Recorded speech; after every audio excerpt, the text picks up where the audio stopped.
Hey, hello! This is Professor Game, where we interview successful practitioners of games, gamification, and game thinking who bring us the best of their experiences to get ideas, insights, and inspiration to help us in the process of getting students to learn what we teach. And I'm Rob Alvarez. I work at IE Business School Publishing, where we create interactive and engaging learning materials. And today we have Ahmed Hossam. I hope I pronounced that right. I tried to ask Ahmed before to make sure that I pronounced it right, but did I get it right, Ahmed? Yeah, it's cool, man. All great.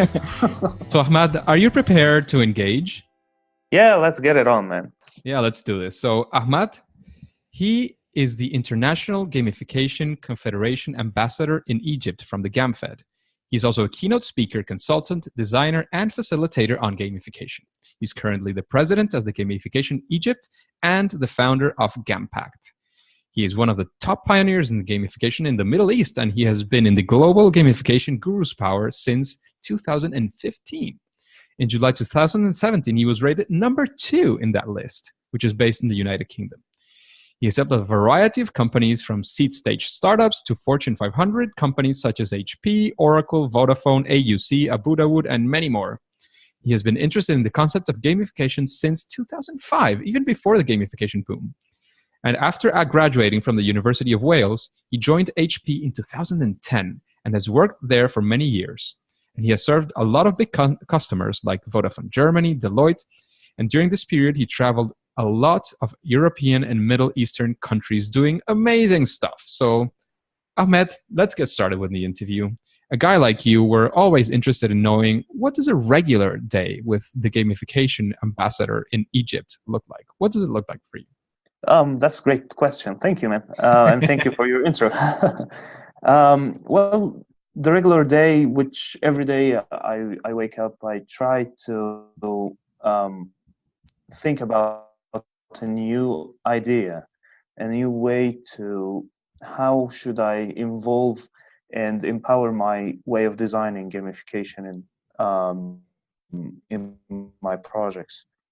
I use my very first early stages into improving my designing style and how can I make better impact in my projects so that I can get better results. And well, unlike a lot of people, they start with maybe sports.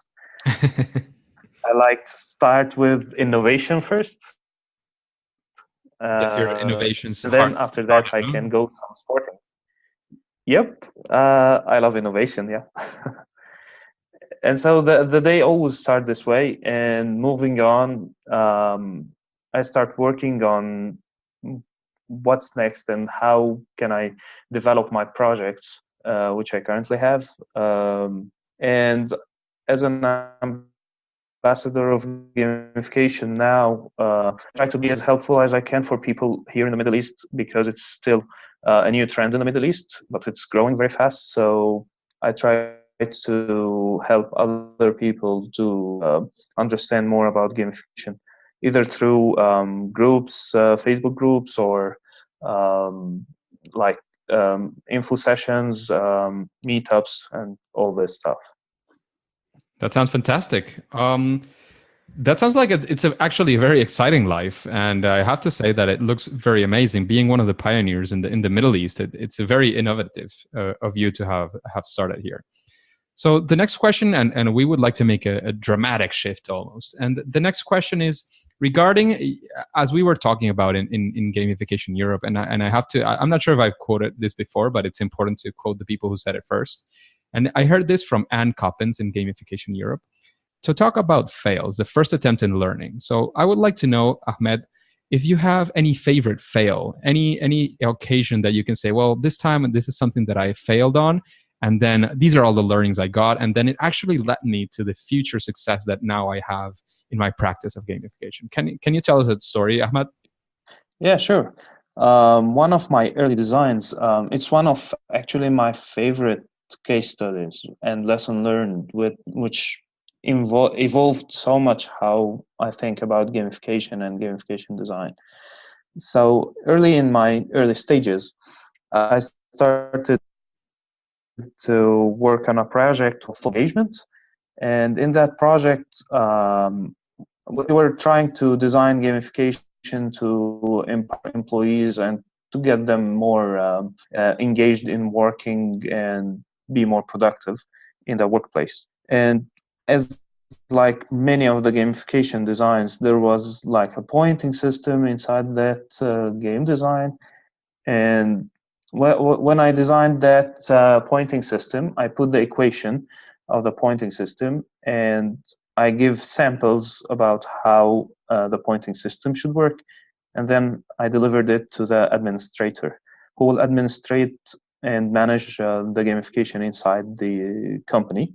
And I told them I want to be one of the players so that I can feel the experience which the players are having. And they agreed to that so that I can actually see what's happening and try to help as much as I can. After that, I had to leave and fly away. And it was like 1 week before they launch the system. And after launching before launching the system, they started to do like an event, a big event party. And they wanted the employees to feel that this event is something very valuable for them. And on their mind, they started to say, okay, the pointing system, we should use the pointing system for that event. And they tried to subtract the points as something the company did for the employees. And that was a huge epic decision, because they wanted like a little bit of feeling the employees that they owe the company for this event. That was really a bad decision at that time, and it resulted that the administrators sent the launching of the gamification system using a negative points. And for the first time in my entire life, I found receiving on my email a negative of negative 26,000 points. Oof. And I couldn't actually believe what's happening. And I told them, okay, that has to be a typo in the email. I didn't want to believe that they seriously did that. But unfortunately, I got a call from one of my friends who work in that company. And he told me, oh my God, what's happening? How is this empowering us? And I asked him, what's happening, man? And he told me, I received a negative 26,000 points for my starting of this gamification. Should I work my entire life to try to reach zero? And of course, so the standard thing was to get minus 26,000. That sounds oof. Very enticing, no? Yeah. Yep. And it was epic, and the results were very bad because they felt humiliated and they felt that the company does not appreciate their work. And the huge lesson learned here was, first, as a designer, you need to make sure that everything launched correctly on the onboarding. Don't leave anything for the administrator. This is the first thing. And the second thing was, no matter how your client and how great is your client, you shouldn't actually depend on his experience, because maybe there's something that he don't know or he thinks he know correctly and he don't. If you don't want the gamification design to blast off, you need to keep tracking until it officially launched correctly. Oof. So stay on top of your design. That's what I would like to take away from your story, Ahmed, is actually when you design something and you are part of the implementation, because there's some designers, and I know big companies who say, well, what we do is we give you like the way it's going to work. We give you all the explanations, and the implementation is entirely up to you. And that's respectable. That's fine if that's your approach. If your approach is to participate, maybe in iterations, maybe in the implementation, well, actually participate. Make sure that if that's part of your promise and you're going to be there for them, well, actually be there for them, because some catastrophic things can happen, as Ahmed was describing. So thank you for that story, Ahmed. We really appreciate you sharing those tough moments that you had. Yeah, thank you, man. Those learnings, because there's always something to learn from the harsh times. And now, Ahmed, once again, we would like to take a 180 shift. And instead of talking about your biggest fail, we would like to talk about the biggest challenge that you faced and actually solved using gamification or game thinking or game design. What can you tell us about that? Okay, so I think the biggest challenge which I have faced and solved using gamification was it was a course that needed to be delivered into one of the companies, and the course was very tough, and the content was really, really tough, and it used to be delivered, but the results always had to be very bad because people get very exhausted and very not reliable how much information they had from the course, and the results were always bad. And but this course for the company was very important, and the content was very important, and so we had to design a gamification experience for that course so that it can dramatically change the results and make it more fun, more engaging, and at the same time it achieved the learning objectives. And we've designed a gamification for the course, which was a fantasy world, and it ended up great. The results was amazing, and it made a huge impact on the team building inside the course. The people went booming about it. The way we used game design and game design thinking is we actually used more like team building activities and points and badges and a full game experience inside the course with a fantasy and story and a hero type story. Okay. And actually the people started to get engaged into that, and we made them like teleport between the fantasy world and the real world, and how they can reflect between what was happening in the fantasy world and then try to do it in the real world. Okay, and how did you make that connection? How did you make sure that they were taking those learnings from the game that they were playing, and they brought it back into the actual daily work? Okay, so the course was focused on the abilities and the strengths of the team, and inside the story we made it like it's the power of the team, and that each team has special powers, yeah, and they reflected on that with their real ability. We made something like a teleport card, and that teleport card which switched between the two worlds. And from one world to another, they went from the fantasy world to the real world, and we started to make them realize that what we did in the fantasy world is actually what we need to do in the real world, in your work. And we started to make them exercises that reflect with the simulation they had in the fantasy world. And boom, the results was really great. Wow, that sounds amazing. So the idea here was that what they were doing in the game had actually impact or consequences in the real world, right? Yeah, exactly. Yeah. That sounds amazing. That's a key learning for anybody, especially the people that are like us in the education space, whether that is corporate education, whether that is the education that we do on schools, on universities, higher education. There's many things that we can learn there, because it's important to always, even if it's a gamified or not gamified system, is how do you connect whatever it is you're learning to how you're going to use it in real life. And as Ahmed was describing previously, the games and gamification design is very, very, very useful when trying to do these kinds of things. So think about it. Think about the possibilities that you can show and how you can connect whatever it is you're teaching, whether it's a math class, whether it's a business class, whatever it is that you're teaching, or if it's some sort of training, how can you connect that to the real life, to the everyday job, or the everyday job they have today, or the everyday job they want to have tomorrow? So that's what I would take away from your experience, Ahmed. Is there anything else you would like to mention? There was a quick other project too, which was actually very technical course in education too, and it was very technical.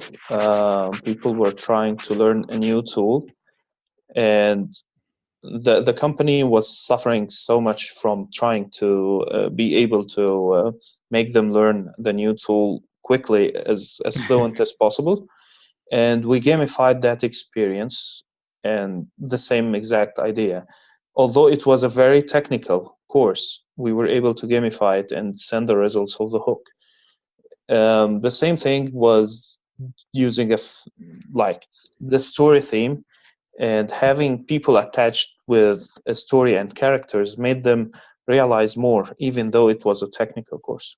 So not only education of like soft skills or pure subjects in schools, but even technicals can be gamified. Yeah, too. all these things can be gamified for sure. And Ahmed, the next question that I have for you is if there's any particular process that you follow. Do you have your own process? Do you follow somebody else's process? If you find a situation in which you want to apply gamification, what do you do? How do you approach it? What's your process? I use actually a lot of the tools which a lot of the gamification gurus provide. Okay. I use diversity of processes. I don't use one. It depends on which type of project am I going through. So if I'm going through a gamification in education, different than digital application services gamification, and through all that, I have come up with my own process, which combines and takeaways from others and build on them. Especially the hook model. Okay, that's from near AL, right? Yep, near AL, and some other models like Anna Koppen's model in learning is fantastic, and Monica Cornetti. I use Octalysis from you guys for analysis, gamification analysis mainly, and defining what I need to do in gamification and comparing the results. And I have my own model, which is still not published yet, because I'm going through a lot of intensive testing for the results, and I think it will be published soon enough. Fantastic. Yeah, cool. Is there any sneak peek that you can give us about what your process is? It's depending on a multiple of ideologies that exist nowadays. It's depending on the hero journey plus the nudging concept, which is actually different than most of what's people are providing now in the gamification industry.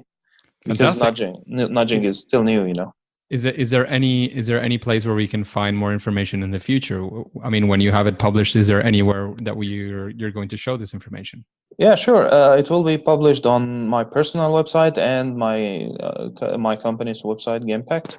Fantastic. And once we are done, we will be publishing it when we are 100% sure that this is the final version. Fantastic. So once we have that information, please let us know, Ahmed, and we will let know the engagers if that's something that you would like to show everybody. Thank you. We're now moving to the second part of the interview. And in this one, instead of going for the story and for the narrative that we've been going for, we are looking for actually more tools, tips, and tactics, like short answers, straight to the point. Okay. So my first question is there anything that you would name as a best practice in gamification? No, I don't see a definitive best practice.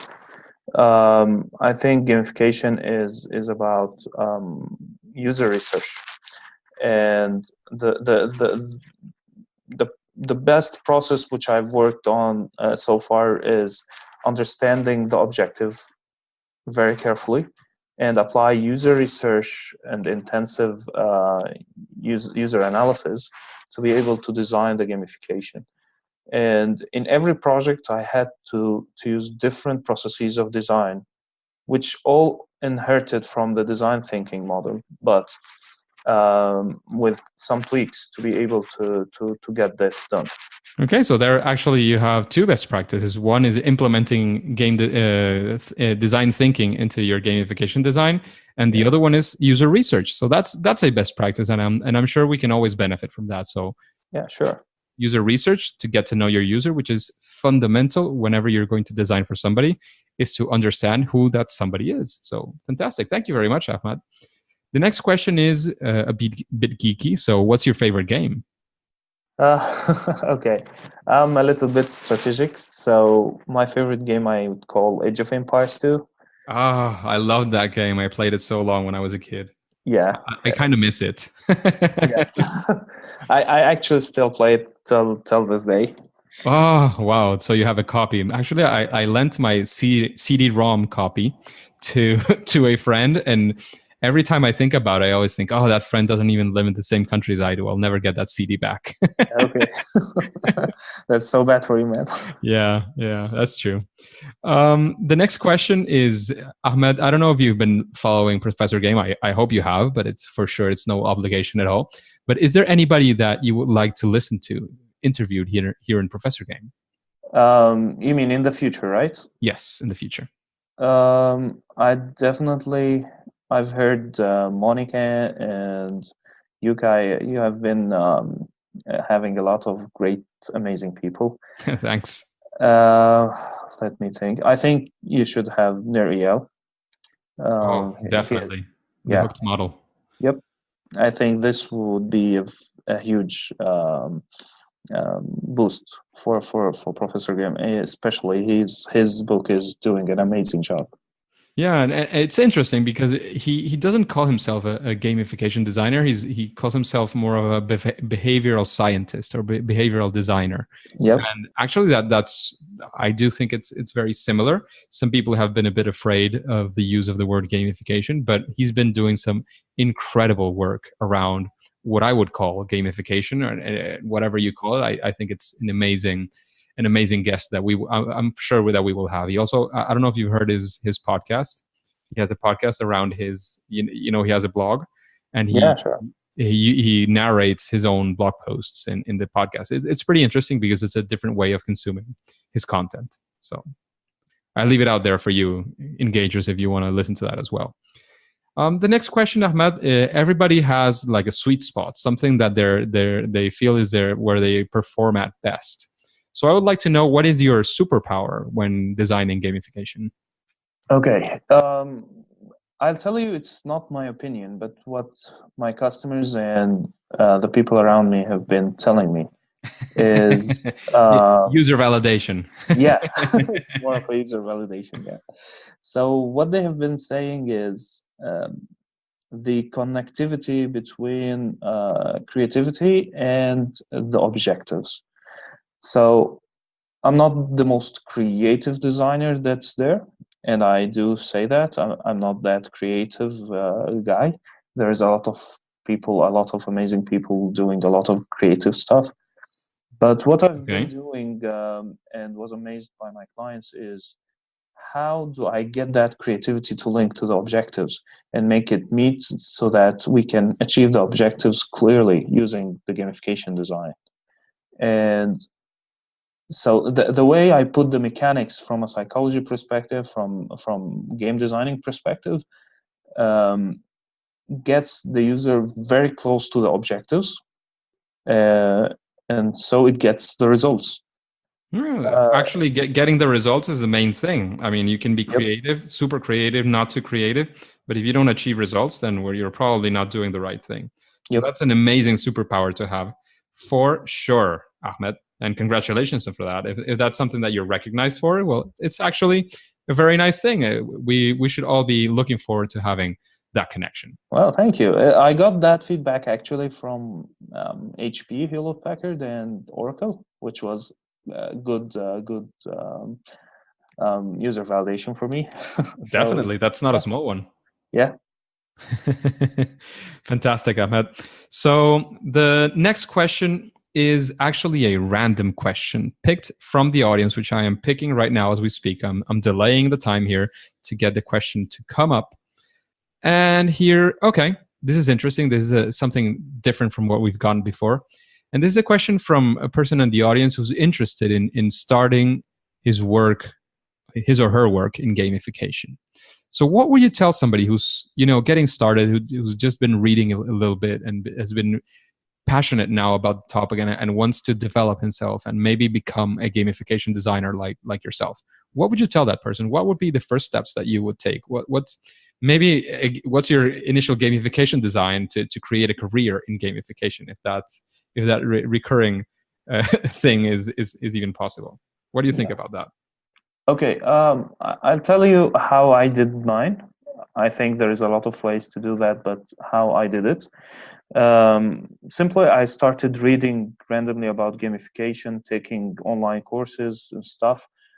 But what really made a significant jump and shift is first get very connected and close with gamification communities all around the world.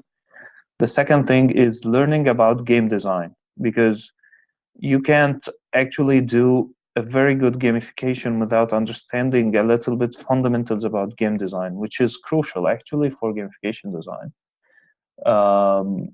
And the third thing is try as much as they can to check success stories from all different types of gamification and try to analyze how did that work? Why did it work? And if it failed, why did it fail?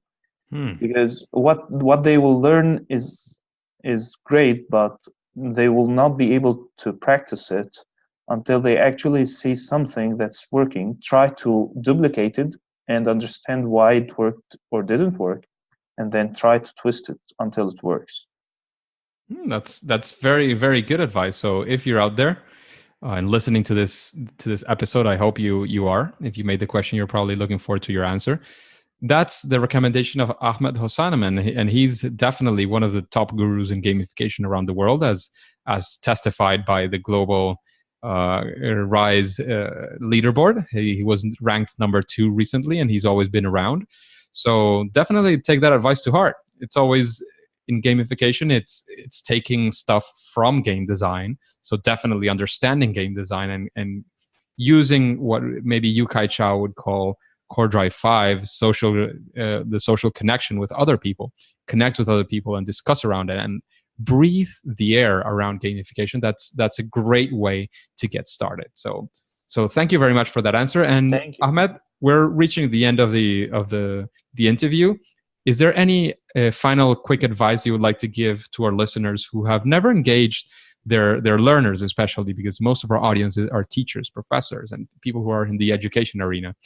Is there any advice you would give them for somebody who's never engaged his or her learners using gamification? What would you give them as maybe an encouragement to get started? Sure. Well, the Association of Training and Development in USA gave 5 main topics to be the most important topics of learning in the future, in the next 5 years, and one of them was gamification and learning experience design. If you're a teacher or a professor, it's a must now to understand that not only what your students will learn is important, but the how is crucial. We all know that there is amazing ways now over the internet to learn, and the sources of learning are everywhere, but the how to learn is now what makes real impact. And so gamification is one of the most crucial ways to engage your learners into a better way of learning and better cognitive learning, and a way that they can have a better learning experience. And the topic of learning experience is one of the most important nowadays. So you should be very careful about that. For sure it is. Definitely is. Thank you very much, Ahmed. Take, again, all this advice to heart, engagers, because this is a guy who knows what he's talking about. He has engaged before in projects of gamification in education. So, he knows one or two things. So you can completely trust what he's saying. And if it's your path, go ahead and go for it. Ahmed, can you tell us how can we connect with you? And then we'll say game over. Yeah, sure. So you can connect with me on my personal website, ahhossam.com, and my company's website, gampact.com. You can connect with me on LinkedIn, on Twitter, on Facebook. I've shared my links with you.